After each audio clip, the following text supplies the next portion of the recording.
رات کے 10 بجے ہیں۔ السلام علیکم، یہ ریڈیو پاکستان ہے۔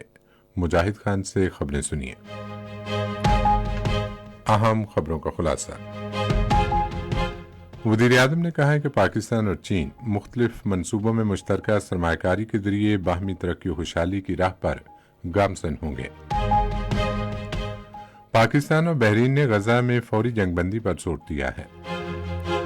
بین الاقوامی مالیاتی فنڈ کے ساتھ آرسی معاہدے کے دوسرے جائزے کے لیے بات چیت کل اسلام آباد میں شروع ہوگی۔ سینٹ کی 6 خالی نشستوں پر ضمنی انتخابات کے لیے کل قومی اسمبلی سندھ اور بلوچستان اسمبلیوں میں پولنگ ہوگی۔ اور اب خبریں تفصیل کے ساتھ۔ وزیر اعظم محمد شہباز شریف نے کہا ہے کہ پاکستان اور چین مختلف منصوبوں میں مشترکہ سرمایہ کاری کے ذریعے باہمی ترقی و خوشحالی کی راہ پر گامزن ہوں گے۔ چین کی سرکاری خبرساں ایجنسی شینہوا کو ایک انٹرویو میں وزیر اعظم نے کہا کہ پاکستان اور چین مل کر مشترکہ ترقی و خوشحالی کے اہداف حاصل کریں گے۔ انہوں نے کہا کہ پاکستان اور چین کے درمیان دوستی 70 برسوں سے زیادہ عرصے پر محیط ہے اور دونوں ممالک کی قیادت نے دوستانہ تعلقات کو فروغ دینے میں اپنا کردار ادا کیا ہے۔ وزیر اعظم نے چین کی ترقی کے سفر میں جدت کی اہمیت پر روشنی ڈالتے ہوئے زور دیا کہ پاکستان کو اس ماڈل کی پیروی کرنا ہوگی۔ انہوں نے کہا کہ پاکستان سی پیک کے دوسرے مرحلے میں داخل ہونے کے لیے تیار ہے۔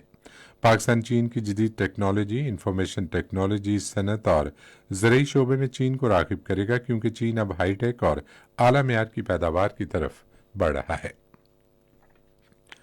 وزیر اعظم شہباز شریف نے کہا ہے کہ ان کی حکومت چین پاکستان اقتصادی راہداری کے تحت اقدامات پر بروقت عمل درآمد یقینی بنانے کے لیے انتھک کوششیں کرے گی۔ وہ آج اسلام آباد میں چین کے سفیر جیانگ شی ڈونگ سے گفتگو کر رہے تھے۔ وزیر اعظم نے اپنے دوبارہ انتخاب اور وزارت عظمیٰ کا عہدہ سنبھالنے پر تہنیتی پیغامات دینے پر صدر شی جن پنگ اور وزیر اعظم لی چیونگ کا شکریہ ادا کیا۔ وزیر اعظم نے کہا کہ پاکستان خصوصی اقتصادی زون کے فعال ہونے سمیت سی پیک کے اگلے مرحلے کی جانب بڑھنے میں گہری دلچسپی رکھتا ہے تاکہ پاکستان میں چینی سرمایہ کاری کو سہولت مل سکے۔ چین نے سفیر نے عزم ظاہر کیا کہ چینی قیادت اور حکومت پاک چین دوستی کو مزید مستحکم کرنے کی خواہش مند ہے۔ پاکستان اور بحرین نے غزہ میں فوری جنگ بندی پر زور دیا ہے تاکہ خاص طور پر رمضان المبارک کے دوران مظلوم فلسطینیوں کو انسانی بنیادوں پر امداد کی فوری فراہمی یقینی بنائی جا سکے۔ ان خیالات کا اظہار وزیر اعظم شہباز شریف نے بحرین کے نیشنل گارڈ کے کمانڈر جنرل شیخ محمد بن عیسیٰ بن سلمان الخلیفہ سے آج اسلام آباد میں ایک ملاقات کے دوران کیا۔ نیشنل گارڈ کے کمانڈر نے وزیر اعظم کو بحرین کے شیخ حمد بن عیسیٰ الخلیفہ اور ولی عہد اور وزیر اعظم شیخ سلمان بن حمد الخلیفہ کے تہنیتی پیغامات پہنچائے۔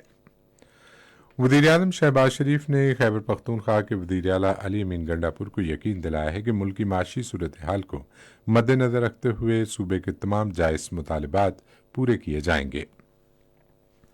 انہوں نے ان خیالات کا اظہار خیبر پختونخوا کے وزیر اعلیٰ علی امین گنڈاپور کا استقبال کرتے ہوئے کیا، جنہوں نے آج اسلام آباد میں ان سے ملاقات کی۔ وزیر اعظم نے کہا کہ چاروں صوبے ملک کی اکائیاں ہیں اور پاکستان اسی صورت میں ترقی کرے گا جب وفاق کی تمام اکائیاں مل کر کام کریں۔ وزیر اعلیٰ نے وزیر اعظم کو صوبے کے انتظامی امور کے بارے میں آگاہ کیا۔ شہباز شریف نے کہا کہ ہمیں مل بیٹھ کر تمام مسائل کا حل تلاش کرنا چاہیے۔ عالمی مالیاتی فنڈ کے ساتھ آرسی معاہدے کا دوسرا جائزہ کل اسلام آباد میں شروع ہوگا۔ اسٹینڈ بائی معاہدے کا یہ حتمی جائزہ ہوگا اور اس جائزے کے بعد سٹاف سطح کا معاہدہ متوقع ہے۔